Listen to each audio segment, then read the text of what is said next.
I'm going to talk of controversial things, and I make no apology for this. It's a time we ask ourselves if we still know the freedoms intended for us by the Founding Fathers. James Madison said, "We base all of our experiments on the capacity of mankind for self-government." This idea that government was beholden to the people, that it had no other source of power, that it is still the newest, most unique idea in all the long history of man's relation to man. This is an issue of the election. Whether we believe in our capacity for self-government, or whether we abandon the American Revolution and confess that a little intellectual elite and far-left people will plan our lives for the better, and that then we can plan for them ourselves. You and I are told we must choose between a left or a right. But I suggest there is no left or right. There is only up or down. Up to man's age-old dream, the maximum of individual freedom consistent with order, or down to an ant-heap of total totalitarianism. Regardless of their sincerity, regardless of the left's sincerity, their humanitarian motives, those who would sacrifice freedom, have embarked on, let me turn the page, this downward path. The Aryan Plutarch warned, "Destroyer of the liberties of the people is he who spreads among them bounties, donations, and benefits." The Founding Fathers knew a government can't control the economy without controlling the people. And it's no different for guns, and that's my line. And they knew when a government sets out to do that, it must use force and coercion to achieve its purpose, so that we have come to a time for choosing. Public servants say, always with the best intentions, what greater service could we render if only we had a little more money and a little more power?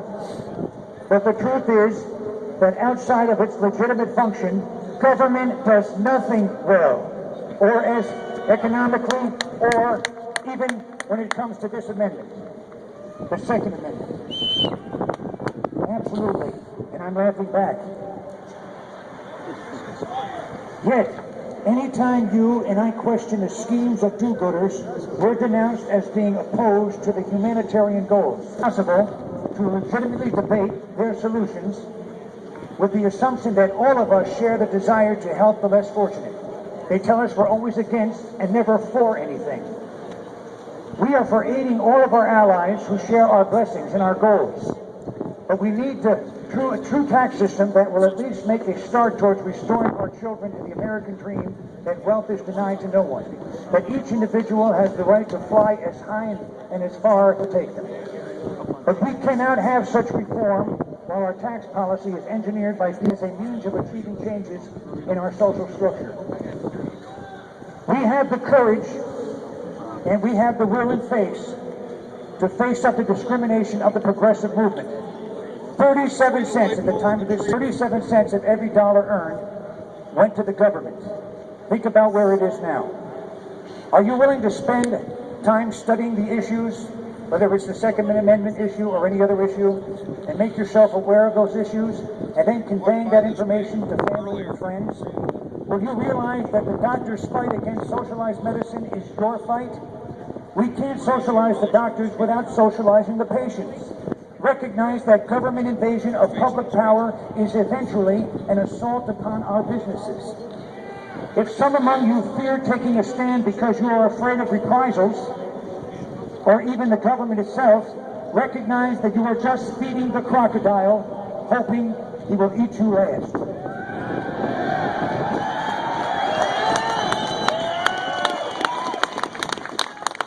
If all of this seems like a great deal of trouble, think about what's at stake. We are faced with the most evil enemy mankind has known in his long climb from the swamp to the stars. There can be no security anywhere in the free world if there is no fiscal and economic stability within the United States. And that goes for the Second Amendment as well. They say the world has become too complex. I should change that. The left says the world has become too complex for simple answers. They are wrong. There are no easy answers, we know that. But there are no simple answers either. And that's exactly what this law is. We must have the courage that is morally right. Winston Churchill said that the destiny of man is not measured by material computation. When great forces are on the move in the world, we learn we are spirits, not animals. And he said, there is something going on in time and space, beyond time and space, that we can even comprehend. But like it or not, it spells duty. Finally, you and I have a rendezvous with destiny. We will not preserve for our children this, the last best hope of man on earth, or we will sentence them to take the first step of darkness. If we fail, at least let our children and our children's children say of us that we were justified in our belief, in our moment here. We did all that we could, continue to. Thank you, and God bless America.